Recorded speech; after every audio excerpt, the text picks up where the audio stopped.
ನಮಸ್ತೆ madam. Sir ನಮಸ್ತೆ. ನಾವು ಗ್ರಾಮ ಸ್ವರಾಜ್ ಸಾಮಾಜಿಕ ಸೇವಾ ಸಂಸ್ಥೆ ವತಿಯಿಂದ ಬಂದಿದ್ದೀವಿ. ನಮ್ಮ ಸಂಸ್ಥೆಯ ಮೂಲ ಉದ್ದೇಶ ಏನಂದರೆ ಗ್ರಾಮ ಪಂಚಾಯಿತಿ ಅಧ್ಯಕ್ಷರ, ಉಪಾಧ್ಯಕ್ಷರ, ಸದಸ್ಯರ ಮನೆ ಭೇಟಿಯನ್ನು ಮಾಡಿ ನೇರ ವಿಡಿಯೋ ಸಂದರ್ಶನವನ್ನು ಮಾಡ್ತಾ ಇದ್ದೀವಿ. ಕಾರಣ ಗ್ರಾಮ ಪಂಚಾಯಿತಿಯ ಅಧ್ಯಕ್ಷರು, ಉಪಾಧ್ಯಕ್ಷರು, ಸದಸ್ಯರಿಗೆ ಕೊಡ್ತಕ್ಕಂಥ ಗೌರವಧನ ಮತ್ತು ಪಂಚಾಯಿತಿ ಸಬಲೀಕರಣಕ್ಕೆ ಸರ್ಕಾರ ಏನು ಕೊಡ್ತಕ್ಕಂಥ ಅಭಿವೃದ್ಧಿ ಅನುದಾನ ಆಗಿರ್ಬೋದು ಅಥವಾ ಇತರೆ ಮೂಲಗಳಿಂದ ಬರ್ತಕ್ಕಂಥ ಅನುದಾನಗಳ ಬಗ್ಗೆ ಮಾಹಿತಿಯನ್ನು ಇಡೀ ರಾಜ್ಯಾದ್ಯಂತ ತಿಳಿಸ್ತಕ್ಕಂಥದ್ದು ಮತ್ತು ಇನ್ನೂ ಹೆಚ್ಚಿನ ಯಾವ್ಯಾವ ಸೌಲಭ್ಯಗಳನ್ನ ಗ್ರಾಮೀಣ ಪ್ರದೇಶಗಳಿಗೆ, ಗ್ರಾಮ ಪಂಚಾಯಿತಿಗಳಿಗೆ ನೀಡಿದರೆ ಗ್ರಾಮೀಣ ಪ್ರದೇಶದ ಸುಧಾರಣೆ ಆಗುತ್ತೆ ಅನ್ನೋದಕ್ಕೆ ಒಂದು ವಿಡಿಯೋ ಸಂದರ್ಶನವನ್ನು ಮಾಡಿ ಮತ್ತು ಪಂಚಾಯತ್ ಸದಸ್ಯರ ಸಮಸ್ಯೆಗಳೇನಿದ್ದಾವೆ ಅವರಿಗೆ ಕೊಡ್ತಕ್ಕಂಥ ಗೌರವಧನದ ಬಗ್ಗೆ ಮತ್ತು ಬೇರೆ ರಾಜ್ಯದಲ್ಲಿ ಕೊಡ್ತಕ್ಕಂಥ ಸೌಲಭ್ಯಗಳ ಬಗ್ಗೆ ಒಂದು ಸಂದರ್ಶನವನ್ನು ಮಾಡ್ತಾ ಇದ್ದೀವಿ. ಈ ಒಂದು ಸಂದರ್ಶನ ಕಾರ್ಯಕ್ರಮಕ್ಕೆ ಹಾವೇರಿ ಜಿಲ್ಲೆ ಹಾನಗಲ್ ತಾಲೂಕು ಬೊಮ್ಮನಹಳ್ಳಿ ಹೋಬಳಿಯ ಶಿರಮಾಪುರ ಎಂಬ ಕುಗ್ರಾಮದಿಂದ ಸಾವಸಿಗಿ ಎಂಬ ಗ್ರಾಮ ಪಂಚಾಯಿತಿಗೆ ನೂತನವಾಗಿ ಸದಸ್ಯರಾಗಿರ್ತಕ್ಕಂಥ ಶ್ರೀಮತಿ ರೇಖಾ, ವೈಫ್ ಆಫ್ ದೇವೇಂದ್ರಪ್ಪ ದೊಡ್ಡಮನೆಯಾದವರಿಗೆ ಮತ್ತೊಮ್ಮೆ ಹೃದಯಪೂರ್ವಕ ಸ್ವಾಗತವನ್ನು ಬಯಸ್ತಾ ಇದ್ದೀವಿ. ಮೇಡಮ್ ಅವರೇ, ತಾವು ಗ್ರಾಮ ಪಂಚಾಯಿತಿ ಸದಸ್ಯರಾಗಿಂತ ಮೊದಲು ಏನೇನು ಕೆಲಸ ಕಾರ್ಯಗಳು ಮಾಡ್ತಿದ್ರಿ? ಯಾವ ಸಂಘ ಸಂಸ್ಥೆಯಲ್ಲಿ ಕೆಲಸ ಮಾಡಿದ್ರಿ? ಕನ್ನಡ ಶಾಲೆಯಲ್ಲಿ ಬಿಸಿ ಊಟದ ಮುಖ್ಯ ಅಡಿಗೆಯರಾಗಿದ್ದೀರಿ. ಈಗ ಸದಸ್ಯರಾಗಿಂದ ಅದ್ರ ಬಿಡುಗಡೆ ಆಗಿದ್ರಿ. ಆಮೇಲೆ ಇದು ಸ್ತ್ರೀಶಕ್ತಿ ಸಂಘದಾಗಿದ್ದೀವಿ, ಧರ್ಮಸ್ಥಳ ಸಂಘದಾಗಿದ್ವಿ. ಇಷ್ಟ ಆನಂತರ ನಡೆದ ಚುನಾವಣೆಯಲ್ಲಿ ಈಗ ಸ್ಪರ್ಧಿಸಿ ನೀವು ಸದಸ್ಯರಾಗಿ ಆಯ್ಕೆ. ಸರ್, ತಮ್ಮ ಶ್ರೀಮತಿಯವರು ಗ್ರಾಮ ಪಂಚಾಯತ್ ಚುನಾವಣೆಗೆ 2015-16 ಸ್ಪರ್ಧಿಸಿದೆ. ಎಷ್ಟು ಮತಗಳ ಅಂತರದಿಂದ ಗೆದ್ದಿದ್ದಾರೆ? 10 ಮತಗಳ ಅಂತರದಿಂದ ಗೆಲುವು ಸಾಧ್ಯ. ಟೋಟಲ್ 115 ನಮ್ಗೆ 110 ಹೌದಾ? ಒಟ್ಟು 115 ಮತಗಳನ್ನು ಪಡೆದು ಜಯಗಳಿಸಿದ್ದಾರೆ. ಸರ್, ಈ ಹಿಂದೆ ತಮ್ಮ ಮನೆತನದಲ್ಲಿ ಯಾರಾದರೂ ಗ್ರಾಮ ಪಂಚಾಯತಿ ಸದಸ್ಯರು, ಅಧ್ಯಕ್ಷರು, ಉಪಾಧ್ಯಕ್ಷರು ಆಗಿದ್ದಾರೆ? ನಮ್ಮ ಬ್ರದರ್ ಆಗಿದ್ರಿ. ಏನು ಸರ್ ಅವ್ರ ಹೆಸರು? ತರ್ಕಪ್ಪ ಪುಟ್ಟಪ್ಪ ದೊಡ್ಡಮನಿ ಅಂತೇಳಿ. ಈಗ ಇದು 15 ಈಗ 3ನೇ ಬಾರಿ ಪೀರಿಯಡ್ ಏನಾಯ್ತಲ್ರಿ, ಅದಕ್ಕಿಂತ ಹಿಂದೆ ಇದ್ರಿ ಅವರು. ಒಟ್ಟು ನಮ್ಮ ಪಂಚಾಯತ್ ಮೆಂಬರ್ ಇದ್ರಿ. ನಮ್ಮ ಬ್ರದರ್. ಹೌದು ಸರ್. ಈಗ ತಮ್ಮ ಕಿರು ಪರಿಚಯವನ್ನು ಮಾಡಿಕೊಡ್ರಿ. ಯಾವ ಏನೇನು ಕೆಲಸ ಕಾರ್ಯಗಳು ಮಾಡ್ತಿದ್ರಿ? ತಮ್ಮ ಶ್ರೀಮತಿಯನ್ನು ಚುನಾವಣೆ ನಿಲ್ಸಕ್ಕೆ ಕಾರಣ ಏನು ಅಂದ್ರೆ ಸರ್, ಇಲ್ಲಿ ಈಗ ಎಷ್ಟಿ ಬಂತ್ರಿ. ಈಗ ಎಲ್ಲರೂ ಈಗ ನಮ್ಮ ಏನು ಜನ ಕೂಡ್ಕೊಂಡ್ರಿ, ಇಲ್ಲ ನಿಮ್ದ ಕೊಡ್ರಿ, ನೀವು ಕೊಟ್ರೆ ನಾವು ಇನ್ನು ಅದಕ್ಕೆ ಚಾನ್ಸ್ ಐತಿ, ಇಲ್ಲ ಅಂದ್ರೆ ಆಗಂಗಿಲ್ಲ. ಇಲ್ಲಿ ಕೆಲವೊಂದು ಸಮಸ್ಯೆಗಳಿರ್ತಾವೆ.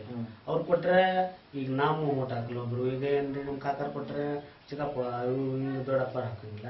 ಈಗ ನೀವು ಆಲ್ರೌಂಡ್ ಅದಿರಿಪ್ಪ, ಅದಕ್ಕೆ ನೀವು ಕೊಟ್ರೆ ನಾವು ಇನ್ನು ಹಾಕವಿ ಅಂತೇಳಿ ನಮ್ಮೆಲ್ಲ ಇದು ನಮ್ಮ ತಮ್ಮಗಳು ಆತ್ರಿ, ನಿಮ್ಮ ಕಾಕರ ಮಕ್ಳು ಆತು ಎಲ್ಲ ಕೂಡ್ಕೊಂಡು ನನಗೆ ಪೋರ್ಸೇಬಲ್ ಮ್ಯಾಗ ಇದು ಮಾಡಿದ್ರಿ. ನಾನು ಅನ್ನರಿ, ನಾನು ಬಿಸಿ ಊಟಕ್ಕೆ ಹೋಗಪ್ಪ ಬೇಡ ಬೇಡ ಅಂತೇಳಿ. ಇಲ್ಲ ಅದಕ್ಕೇನಾಗತ್ತೆ, ಈಗೇನು ಹಿಂದೆ 2 ಬಾರಿ ಏನು ಹಂಗೇನಿಲ್ಲ. ಮತ್ತು ನೀವು ಕೊಡೋಕದೇನು ತೊಂದರೆ ಆಗಂಗಿಲ್ಲ, ನೋಡೋಣ ತೊಂದರೆ ಆದ್ರೆ ನಾವೇನು ಸಮಸ್ಯೆ ಈಡೇರಿಸೋದಂತ ಕೊಡೋದು. ನೀವು ಕೊಟ್ಟರೆ ವಿನ್ ಹಾಕವಿ ಅಂದ್ರೆ ಆ ಪ್ರಕಾರ ಅದು ವಿನ್ ಆಗಿಬಿಡ್ರಿ. ವಿನ್ ಆಗಿಲ್ಲ. ಸರ್, ತಮ್ಮ education PUC sir. PUC education. Sir, ಈಗ ಗ್ರಾಮ ಪಂಚಾಯತಿಗೆ ಕೊಡ್ತಕ್ಕಂಥ ಅನುದಾನದ ಬಗ್ಗೆ ಏನು ಹೇಳಕ್ ಬಯಸ್ತೀರಿ? ಕೆಲವೊಂದು ಕಡೆ ಎಲ್ಲ ಮತ್ತೆ ಜಾಸ್ತಿ ಐತಲ್ರಿ. ಇಲ್ಲಂತಿಗೆ ನಮ್ಗೆ 500 ರೂಪಾಯಿ ಕೊಡ್ತಾರೆ. ಹೋಗಿ ಬರೋಕ್ಕಾದೇನು, ಮತ್ತೆ ಕಾರ್ಡೇನು ಇಲ್ಲ. ಬಸ್ ಚಾರ್ಜ್ ಗಿಚಾರ್ಜ್ ಅಂತ ಏನು ಕೊಡೋದಿಲ್ಲ ಅವರು. ನಮ್ಮ ಖರ್ಚಿನಲ್ಲೇ ಹೋಗೋದು ಬರೋದು. ಅದನ್ನ ಸ್ವಲ್ಪ ಜಾಸ್ತಿ ಮಾಡಿದ್ರೆ ಅನುಕೂಲ ಅಂತ ನಾನು. ಎಷ್ಟು ಕೊಡ್ತಾರೆ ನಿಮಗೆ ಗೌರವಧನ ಪ್ರತಿ ತಿಂಗಳು? 500 ಕೊಡ್ತಾರೆ. ಸಾಕಾಗುತ್ತದ? ಬಟ್ಟೆ ತಗೊಳಕ್ಕಾಗಲ್ಲ. ಒಂದು ಯಾವುದೇ ರೀತಿ ಖರ್ಚು ವೆಚ್ಚಕ್ಕೂ, ಮೊಬೈಲ್ ಖರ್ಚಿಗೂ ಆಗಲ್ಲ, ಒಂದು ಪೆಟ್ರೋಲ್ ಖರ್ಚಿಗೂ ಆಗಲ್ಲ. ಹೋಗಿ ಬರ್ತಕ್ಕಂಥ ಯಾವುದೇ ಸಾರ್ವಜನಿಕ ಕೆಲಸ ಕೊಡೋಕ್ಕೂ ಆ ಖರ್ಚು ಈಗ ಯಾರ ಮೆಂಬರ್ ಕರ್ಕೊಂಡು ಹೋಗಿರ್ತಾರೆ, ಬಾ ಹೋಗೋಣ ಅಂಗಡಿಗೆ ಅಂತ ಹೇಳ್ತಾರೆ. ಅದೆಲ್ಲ ಅಲ್ಲೇ ವೇಸ್ಟ್ ಆಗತ್ತೆ, ಮನೆಗೆ ಬರಂಗಿಲ್ಲ. ಸರಿ ಮೇಡಮ್ ಅವರೇ, ಈಗ ತಮಗೆ ಗ್ರಾಮ ಪಂಚಾಯತಿಗೆ ಬರ್ತಕ್ಕಂಥ ಅನುದಾನ, ಸರ್ಕಾರ ಗ್ರಾಮ ಪಂಚಾಯತಿಗೆ ಅನುದಾನ ಕೊಡುತ್ತೆ. ಆ ಅನುದಾನದ ಬಗ್ಗೆ ಹೇಳ್ರಿ.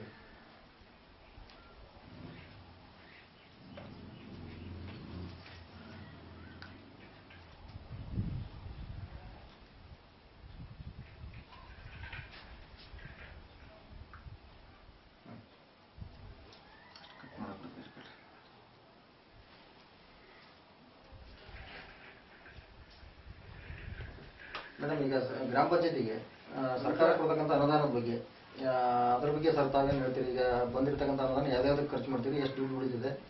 ಯಾವುದಕ್ಕೆ ಸರ್ಕಾರ ಅನುದಾನ ಬಂದಿದ್ದಂದ್ರೆ ಅದು ಅಲ್ಲೇ KBRಗೆ ಆಯ್ತು ಈ ಪಂಚಾಯತಿ ಪರ್ಸೆಂಟೇಜ್ ಇರ್ತೈತ್ರಿ ಅವು ಮತ್ತೆ ದೇಶವೆಲ್ಲ ಪರ್ಸೆಂಟೇಜ್ ಇರ್ತದೆ ಅದ್ರಾಗ ಕಟ್ಟಾಗಿ ಅಮೌಂಟ್ ಇರ್ತೈತ್ರಿ ಕಟ್ಟಾಗಿದ್ದ ಅಮೌಂಟ್ನಾಗ ಮಾಡಿಸ್ಬೇಕು ನಾವು. ಅಂದ್ರೆ ಈಗೇನು SC ST ಕೊಡ್ತಕ್ಕಂತ ಒಂದು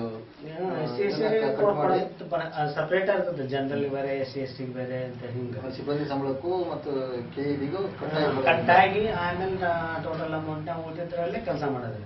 ಅದು ಒಂದು ವರ್ಷಕ್ಕೆ ನೀವು ಉದಾಹರಣೆ 1 ವರ್ಷ ಆಗಿದೆ, ಎಷ್ಟು ರೂಪಾಯಿ ಕೆಲಸ ಮಾಡಿದಿರಿ ಅಂತ? ನಮ್ಮಲ್ಲಿ ಒಂದು 30,000 ರೂಪಾಯಿ ಕೆಲಸ ಮಾಡಿದ್ವಿ. 30,000 ವರ್ಷಕ್ಕೆ 30,000 ಆದ್ರೆ ಯಾವುದೇ ರೀತಿ ಕೆಲಸ ಕಾರ್ಯರು ಗ್ರಾಮೀಣ ಆಗಲ್ಲ ಅಂತ. ಇದೇ ಕೇರಳದಲ್ಲಿ ಒಂದು ಪಂಚಾಯತಿಯಲ್ಲಿ 20 ಲಕ್ಷ ರೂಪಾಯಿ ಅನುದಾನ ಕೊಡ್ತಾರೆ.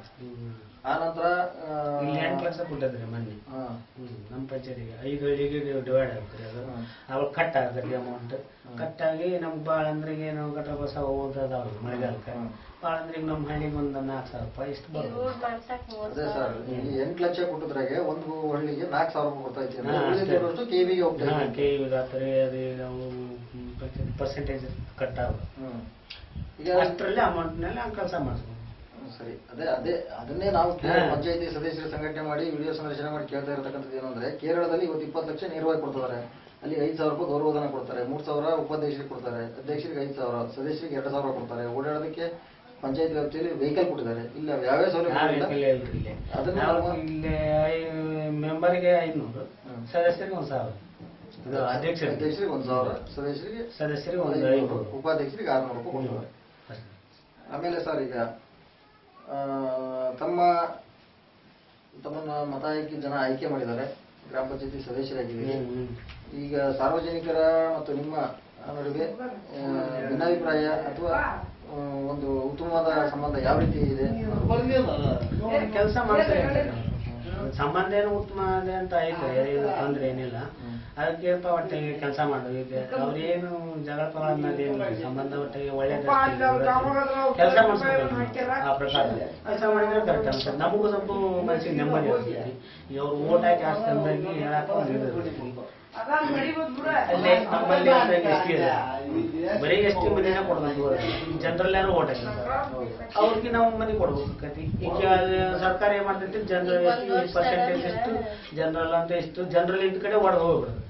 ಎಷ್ಟು ಇದ್ದಲ್ಲೇ ಬರೀ ST ಗೆ ಕೊಟ್ಕೊಂತ ಹೋಗ್ಬಿಟ್ರೆ ನಾವು ಜನರಲ್ ಮನೆ ಹಾಕಲ್ಲ. ಅವ್ರು ಹೇಳ್ತಾರೆ ನಾಳೆ ಹಾಕ್ಬೋದು, ನಮ್ಮ ಮನೆ ಹಾಕ್ಲಿಲ್ಲ ಏನಿಲ್ಪ. ಈ ಸಮಸ್ಯೆಗಳನ್ನ ಸರ್ಕಾರ ಏನ್ ಮಾಡ್ಬೇಕು ಅಂದ್ರೆ, ಪಂಚಾಯತಿಗೆ ಮೊದಲೇ ಯಾವ ಪಂಚಾಯತಿ ಸದಸ್ಯರಿಗೆ ಯಾವ್ಯಾವ ಕ್ಯಾಟಗರಿಗೆ ಎಷ್ಟೆಷ್ಟು ಮನೆ ಕೊಡಬೇಕು ಅನ್ನೋದನ್ನ ಒಂದು ಸಮೀಕ್ಷೆ ಮಾಡಿ ಪಂಚಾಯತಿಯ ಲೀಸ್ಟ್ ತಗೊಂಡು ಅದ್ರ ಪ್ರಕಾರ ಮನೆಗಳು ಮಂಜೂರಾತಿ ಮಾಡ್ಬೇಕು ಅಂತ ಕೇಳ್ಕೊಳ್ತೀವಿ. ಹೌದ್ರಿ, ಸರಿ ಸರ್.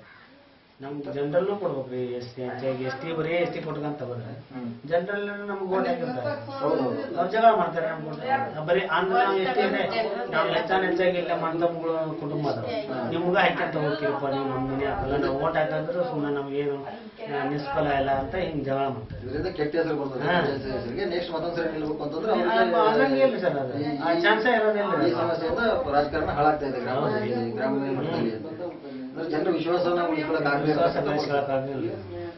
ಸರ್, ಈಗ ತಮ್ಮ ವಾರ್ಡಲ್ಲಿ ಏನೇನು ಕೆಲಸ ಮಾಡಿದ್ರಿ ಮತ್ತು ಇನ್ನು ಏನು ಕೆಲಸ ಮಾಡ್ಬೇಕು ಅಂತ ಇದ್ರಿ 5 ವರ್ಷದಲ್ಲಿ? ಏನು ನೋಡೋದು ಅವಸರ. ಈಗ ಸ್ವಲ್ಪ ಏನಾರ ಹೆಚ್ಚಿಗೆ ಅಮೌಂಟ್ ಇದ್ರೆ ಸ್ವಲ್ಪ ಬಸ್ ಸ್ಟ್ಯಾಂಡ್ ಅದಂತ ಬಸ್ ಇಲ್ಲಿ ನಮ್ಮಲ್ಲಿ ಬಸ್ ಸ್ಟ್ಯಾಂಡ್ ಏನು ಅನುಕೂಲ ಆಗ್ತದೆ ಮಾಡಿದ್ರಿ. ಮಾಮೂಲಿ ಬಿಡ್ರಿ, ಅದೇನು ಮತ್ತು ಇದು ಇದ್ರೆ ಹೆಚ್ಚಿನ ಅಮೌಂಟ್ ಅದು 14ನೇ ಹಣಕಾಸಲ್ಲಿ ಬರ್ತಕ್ಕಂಥ ದುಡ್ಡಲ್ಲಿ ಅವ್ರು ಬಿಡ್ರಿ, ಅಲ್ಲ ಅದು MLA ಗ್ರ್ಯಾಂಟ್ ಕೊಟ್ಟಿದ್ರಿ. ಈಗ ಅದು ಇನ್ನೂ ಓಪನಿಂಗ್ ಅದು MLA ಗ್ರ್ಯಾಂಟ್ ನಾವು ದೊಡ್ಡ ಅಮೌಂಟ್ ಇರ್ತಾರೆ. ಅದು ನಿಮ್ಮ ಪಂಚಾಯತಿಯಲ್ಲಿ ಅಧ್ಯಕ್ಷರ ಜೊತೆ ಚರ್ಚೆ ಮಾಡಿ ತಮ್ಮ ಪಂಚಾಯತಿಯಲ್ಲೂ ತಾವು ಬಸ್ ನಿಲ್ದಾಣವನ್ನ ರೆಡಿ ಮಾಡ್ಬೇಕು ಅಂತ ಇದ್ದೀರಿ? ಹೌದು ಸರ್. ಸರಿ ಸರ್, ಕೊಡ್ರಿ. ಮತ್ತೆ ಬೆಳಗ್ಗೆ ಶಾಲೆಗೆ ಹೋಗೋ ಹುಡುಗರಿಗೆ ಅನುಕೂಲ ಅಲ್ಲಿ ಆ ಕಡೆ ಹೋಗಿ ರೋಡಿಗೆ ಬಂದ್ರಲ್ರಿ ಮಟ್ಟಿ ಎತ್ತಿದ್ರು, ಅಲ್ಲಿಗೆ ಹೋಗಿ ಬಸ್ ಹತ್ತದ್ರಿ.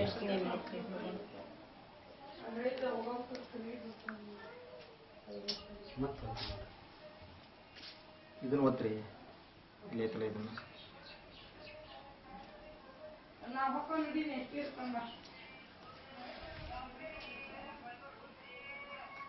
ಜನ ಸರಿ, ತಾವು ಅನ್ಕೊಂಡಂಗೆ ಈ ಒಂದು ಬಸ್ ನಿಲ್ದಾಣ ತುರ್ತಾಗಿ ನಿರ್ಮಿಸಬೇಕು ಅಂತೇಳಿ ಸರ್, ಎಲ್ಲ ರೀತಿ ಉದ್ಯೋಗ ಖಾತ್ರಿ ಕೆಲಸ ಕಾರ್ಯಗಳನ್ನು ತಾವು ಮಾಡಿದ್ದೀರಿ? ಇನ್ನೂ ಪ್ರಾರಂಭ ಮಾಡಿಲ್ಲ. ಸರಿ ಸರ್, ಈಗ ನಮ್ಮ ಸಂಸ್ಥೆ ಈ ರೀತಿ ಗ್ರಾಮ ಪಂಚಾಯತಿ ಅಧ್ಯಕ್ಷರು, ಉಪಾಧ್ಯಕ್ಷರ, ಸದಸ್ಯರ ಒಂದು ಕಿರು ಪರಿಚಯವನ್ನು ವಿಡಿಯೋ ಸಂದರ್ಶನ ಮಾಡಿ ಇಡೀ ರಾಜ್ಯಾದ್ಯಂತ ಅವರ ಎಲ್ಲ ಪಂಚಾಯತಿಗಳು ಮತ್ತು ಎಲ್ಲ ಇಂಟರ್ನೆಟ್ ಉಪಯೋಗಿಸ್ತಕ್ಕಂಥವ್ರ ವಿಚಾರಕ್ಕೆ ಹೋಗ್ತಕ್ಕಂಥ ಕೆಲಸ ಮಾಡ್ತಾರೆ. ಇದ್ರ ಬಗ್ಗೆ ನಮ್ಮ ಅನಿಸಿಕೆ ಅಭಿಪ್ರಾಯ ಏನು ಮತ್ತು ಈ ಕುಂದುಕೊರತೆಗಳನ್ನು ಕೇಳಿ ಸರ್ಕಾರದ ಮಟ್ಟದಲ್ಲಿ ತಲುಪಿಸ್ತಕ್ಕಂಥ ಒಂದು ವ್ಯವಸ್ಥೆ ಮಾಡ್ತಾ ಇದ್ದಾರೆ. ನಮ್ಮ ಅನಿಸಿಕೆ ಒಳ್ಳೆಯದಾಗುತ್ತೆ. ಕೆಲವೊಂದು ನಾವೆಲ್ಲ ಸರಿಪಡಿಸ್ಕೊಳ್ಳೋಕ್ಕಾಗುತ್ತೆ. ಕೆಲವೊಂದು ಕೆಲವೊಂದು ಪಂಚಾಯತಿ ಈಗ ಹೇಳಿದ್ರು, ಕೆಲವೊಂದು ಕಾರ್ಡ್ ಕೊಡ್ರ ಪೇಮೆಂಟ್ ಜಾಸ್ತಿ ಐತಿ ಅಂತೇಳಿ ಈಗಂತ ಎಲ್ಲ ಅನುಕೂಲ ಆಗುತ್ತೆ. ನಮ್ಮ ಸಂಸ್ಥೆ ಹೋರಾಟ ಏನಾದರೂ ಒಂದು ಅನುಕೂಲ ಆಗ್ತದೆ ಸರ್. ಅನುಕೂಲ ಆಗಲಿ ಅನ್ನೋದು ತಮ್ಮ ಅನಿಸಿಕೆ ಇದೆ ಅಂತ. ಈ ರೀತಿಯಾಗಿ ತಮ್ಮ ಅನಿಸಿಕೆ ಅಭಿಪ್ರಾಯವನ್ನು ಮುಕ್ತವಾಗಿ ಪ್ರಾಮಾಣಿಕವಾಗಿ ಗ್ರಾಮ ಪಂಚಾಯತಿಯ ಸಮಸ್ಯೆಗಳು ಏನಿದಾವೆ ಅಂತೇಳಿ ತಮ್ಮ ಅನಿಸಿಕೆ ತಮ್ಮ ಗಮನಕ್ಕೆ ಬಂದಂತೆ 1 ವರ್ಷದ ಆಡಳಿತದಲ್ಲಿ ಆ ಎಲ್ಲ ವಿಚಾರಗಳನ್ನು ನಮ್ಮ ಸಂಸ್ಥೆಯೊಂದಿಗೆ ಹಂಚಿಕೊಂಡಿರ್ತಕ್ಕಂಥ ಶ್ರೀಮತಿ ರೇಖಾ ದೇವೇಂದ್ರಪ್ಪ ದೊಡ್ಡಮನೆಯಾದ ಇವರಿಗೆ ನಮ್ಮ ಸಂಸ್ಥೆಯ ಪರವಾಗಿ, ಅವರು ಗ್ರಾಮ ಪಂಚಾಯತಿ ಸದಸ್ಯರಾಗಿ ಆಯ್ಕೆಯಾಗಿದ್ದರಿಂದ ನಮ್ಮ ಸಂಸ್ಥೆಯ ಪರವಾಗಿ ಅಭಿನಂದನಾ ಪತ್ರವನ್ನು ನೀಡ್ತಾ ಇದ್ದೇವೆ. ಅವರು ಸ್ವೀಕರಿಸಬೇಕಾಗಿ ಕೇಳ್ತಾರೆ.